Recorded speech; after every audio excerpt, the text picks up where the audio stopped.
Eh bien, ce qu'il faut bien comprendre, c'est que toute lecture politique des décisions du Conseil constitutionnel est fausse par définition. Par définition. Par définition. Est fausse par définition. Définition. Définition.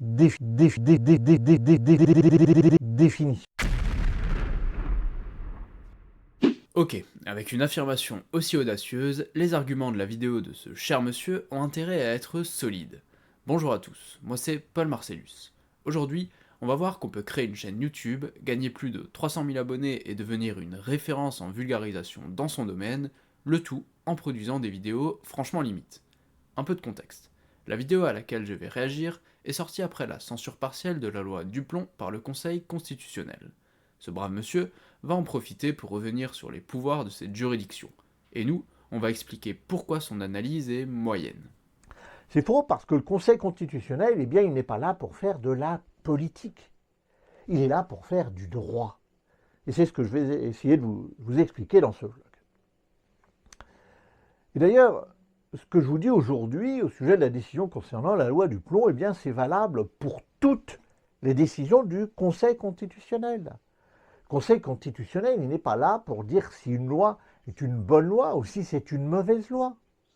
Il est là pour dire si la loi est conforme à la Constitution ou si elle ne l'est pas.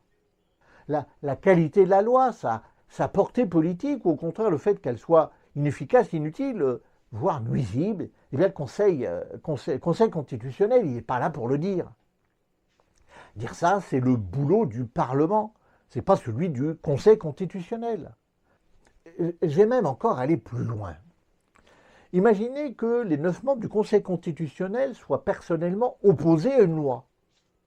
Eh bien, si cette loi est conforme à la Constitution, ils n'auront pas d'autre choix que de rejeter le recours qui a été formé contre elle. Et l'inverse est évidemment vrai, bien sûr. Ok, merci pour ce cours théorique que j'ai un peu raccourci au montage. L'idée développée est très simple. Le Parlement dit si la loi est pertinente ou non, et le Conseil constitutionnel si elle est conforme à la Constitution ou non. Le problème, c'est que le fonctionnement théorique d'un truc n'est pas un argument en soi. C'est pas parce que ça devrait fonctionner comme ça que ça fonctionne comme ça en vrai. J'invente pas l'eau chaude là. La critique qui est faite au Conseil constitutionnel, c'est précisément que cette théorie n'est pas respectée. Un exemple pour mieux comprendre. Il y a pas longtemps, en août 2025, le juge constitutionnel censurait une proposition de loi qui consistait à allonger la durée de rétention des OQTF dans des centres administratifs lorsqu'ils sont considérés comme dangereux. Faut savoir qu'en France, quand un étranger a une obligation de quitter le territoire, l'administration peut le retenir dans un centre pendant 90 jours maximum. Bon, déjà, le fait que ce ne soit pas automatique et qu'il y ait un délai maximum, on pourrait ouvrir tout un débat là-dessus, mais ne dévions pas du sujet. La loi proposait de rallonger ce délai jusqu'à 210 jours, ce qui est fait par d'autres pays européens d'ailleurs. Mais le Conseil constitutionnel a dit non. Il a censuré la loi au nom de l'article 66 de la Constitution qui nous dit que nul ne peut être arbitrairement détenu. Quoi Répète. Pour prendre un exemple encore plus flagrant, il y a l'affaire Cédric Herrou que j'ai évoquée dans ma dernière vidéo au sujet de l'arnaque de l'état de droit. Au nom du principe de fraternité, le Conseil constitutionnel interdit au Parlement de prévoir des sanctions pour l'aide à la circulation de clandestins si cela est fait dans un but humanitaire. Bref, la justice rendue par le Conseil constitutionnel n'a rien de juridique et tout de politique, puisque les juges basent leurs décisions sur de grands principes abstraits pour censurer la loi. À quel moment est-ce une question juridique de savoir ce qu'on entend par une notion aussi subjective que la fraternité, et comment cette notion doit se traduire dans le droit ? À quel moment le fait de savoir si c'est à partir de 90, 180 ou 210 jours de rétention contrarie le principe selon lequel nul ne doit être détenu arbitrairement ? Bref, ce travail a tout de politique, le Conseil constitutionnel devient une sorte de super législateur. Quand le Conseil dit que la loi est conforme à la Constitution, ça ne veut pas dire qu'il l'approuve, ça ne veut pas dire qu'il est d'accord avec la loi, c'est pas son rôle. Et celles et ceux qui vous disent le contraire, eh bien, soit ils vous mentent, soit ils ne savent pas de quoi ils parlent. Et dans les deux cas, eh bien, ils ne contribuent pas à nous aider à mieux comprendre le fonctionnement de notre état de droit et de nos institutions. Le rôle du Conseil constitutionnel, je l'ai déjà dit, mais je le répète, c'est de vérifier que la loi est conforme à la Constitution. Alors là, faudra m'expliquer en quoi rabâcher la théorie comme si c'était la vérité vraie nous aide à mieux comprendre nos institutions, que quelqu'un qui en fait une critique argumentée. Je le dis et je le répète, je pense que le Conseil constitutionnel est à la dérive et qu'on ne mesure pas la gravité de ce qui se passe, puisqu'en s'arrogeant un tel pouvoir, il détruit la sphère du politique et met un coup de masse dans le mur porteur, comme dirait l'autre, de la démocratie et de la société tout entière.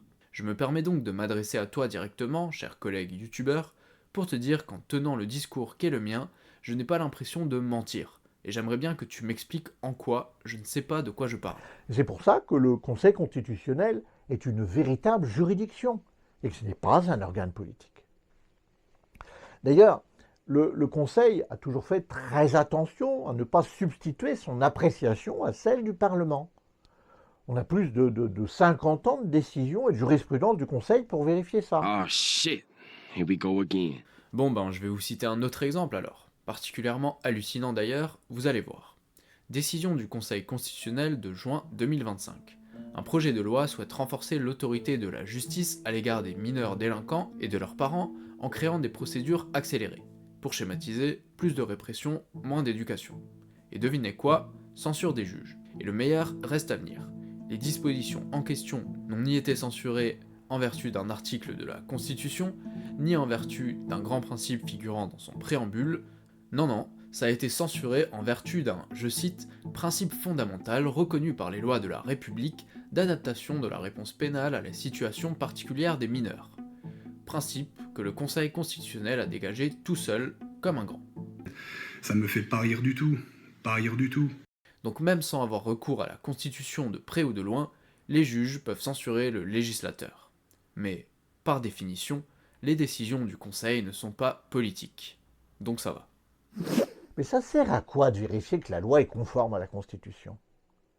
Qu'est-ce que ça changerait si le Conseil constitutionnel n'existait pas, si le contrôle constitutionnel n'existait pas, et qu'on pouvait faire une loi qui serait contraire à la Constitution? Eh bien, le Conseil constitutionnel est là pour empêcher le législateur de porter atteinte à nos droits et à nos libertés. Tout pouvoir est naturellement porté à abuser de son propre pouvoir. Et le pouvoir législatif ne fait pas exception à cette règle. Et le pouvoir du Conseil constitutionnel, est-ce qu'il fait exception à la règle? Pour rappel, le Conseil tel qu'on le connaît, il prend forme à partir des années 70, et c'est seulement à partir de 2008 qu'il a le pouvoir de porter son regard sur des lois déjà en vigueur également. Est-ce qu'avant ça on vivait sous une dictature atroce? Est-ce qu'il n'y avait pas de liberté publique en France? Est-ce que l'État était tout puissant? Bien sûr que non. Alors je ne dis pas non plus qu'absolument toutes les décisions du Conseil constitutionnel sont à jeter, je pense même qu'il y en a qui sont pas mauvaises du tout, et loin de moi l'idée d'idéaliser le Parlement. Mon propos se limite à dire qu'il faut arrêter de sacraliser l'état de droit, le système est loin d'être parfait et je crois l'avoir montré. Parfois, le Conseil censure sur des bases hallucinantes, et parfois, on peut se demander pourquoi il ne le fait pas. Et j'insiste sur le fait que pointer les dérives ne veut pas dire être contre le respect des droits fondamentaux, je dénonce simplement leur instrumentalisation. Bref, je pense qu'il y a une réforme globale des institutions à faire, dans le sens d'un retour aux logiques originelles de la 5e, en renforçant la démocratie directe au passage. Mais restons concentrés sur le sujet, et finissons-en de notre dialogue avec notre youtubeur juridique préféré. Alors, est-ce à dire pour autant que tout est pour le mieux dans le meilleur des mondes et que tout est parfait concernant le Conseil constitutionnel et qu'il n'y a absolument rien à améliorer? Mais évidemment non. Aurais-je parlé trop vite? Est-ce qu'il va nuancer tout ce qu'il a dit jusqu'à maintenant? Évidemment que non, voyons ça ensemble. D'ailleurs, avant de continuer, j'en profite pour vous informer que j'ai coupé pas mal de choses au montage et que le prochain extrait qui arrive se trouve normalement plus tôt dans sa vidéo à lui. J'ai remanié tout ça pour la fluidité de ma propre vidéo sans dénaturer le propos. En tout cas, n'hésitez pas à aller voir sa vidéo en entier, je vous mets le lien en description. Bref, en gros, il nous explique dans un premier temps que ça ne sert à rien de critiquer les membres du Conseil constitutionnel, nommés par le président de la République, de l'Assemblée nationale et du Sénat à raison de 3 nominations chacun, pour la raison suivante. Alors, certains et certaines veulent en déduire que parce que les conseillers et les conseillères sont désignés par ces politiques, ça aurait pour conséquence que le Conseil constitutionnel serait à la mode du pouvoir. Donc il rendrait des décisions qui seraient politiques. Eh bien ça, c'est pas vrai. Et c'est pas vrai pour plusieurs raisons. Plusieurs choses sont justement faites pour assurer l'indépendance des membres du Conseil. Tout d'abord, ces membres sont désignés pour 9 ans.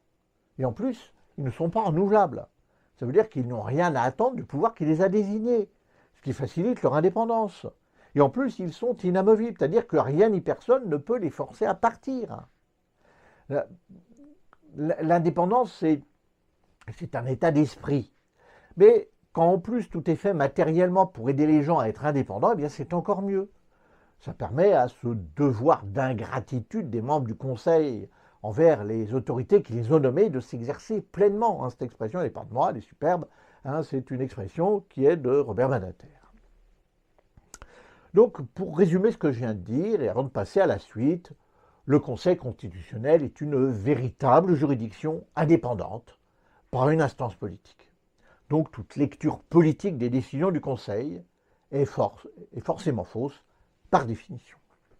Tout ça, c'est quand même un peu léger comme argument, ça reste très théorique encore une fois. Et puisqu'une image vaut 1000 mots, voilà 2 éminents membres du Conseil. Et donc, que nous propose ce cher monsieur de la chaîne Vous avez le droit pour améliorer le Conseil?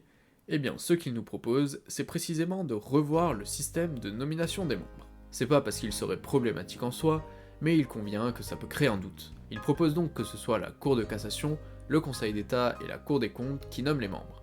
Bref, ça reste très superficiel comme proposition, j'ai pas grand chose à dire de plus. Vous avez bien compris que pour moi, la critique va beaucoup plus loin que celle de la simple composition.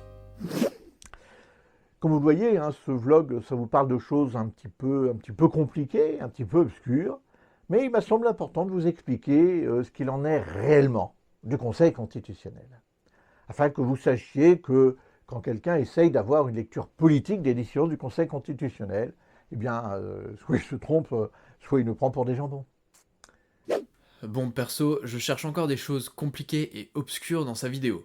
Des trucs plus obscurs, ça aurait été de parler de la façon dont le Conseil constitutionnel s'est arrogé le pouvoir de créer un bloc de constitutionnalité, ou de voir comment son rôle a été dévoyé par rapport à ce qu'avaient prévu les constituants par exemple.